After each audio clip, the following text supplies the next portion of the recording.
আপনারা দেখছেন এক্সপ্রেস বাংলা, অন্তহীন খবর। আপনারা দেখছেন এক্সপ্রেস বাংলা। পলতায় জনসংযোগে নোয়াপাড়া বিধানসভা কেন্দ্রের বিজেপি প্রার্থী অর্জুন সিং বলেন, মমতা ব্যানার্জির বিদায় নিশ্চিত।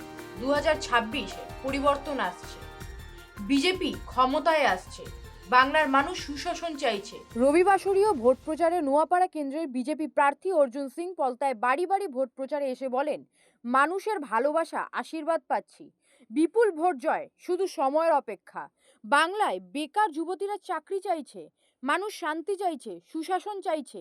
এছাড়াও এক প্রশ্নের উত্তরে তিনি বলেন, আপনি নিজেই দেখুন কিরকম সারা আছে, মানুষের আশীর্বাদ পাচ্ছি, মানুষ সব আশীর্বাদ করছে। 2026-এ মমতা ব্যানার্জি বিদায় নিশ্চিত আছে।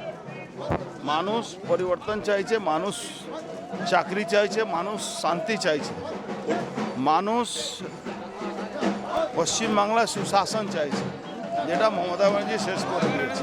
মমতা ব্যানার্জি পুরো জিনিসটাকে খারাপ করে দিয়েছে, কেটে দিয়েছে, তার জন্য এই সমস্যা হচ্ছে। আপনারা দেখতে থাকুন, চোখ রাখুন এক্সপ্রেস বাংলায়।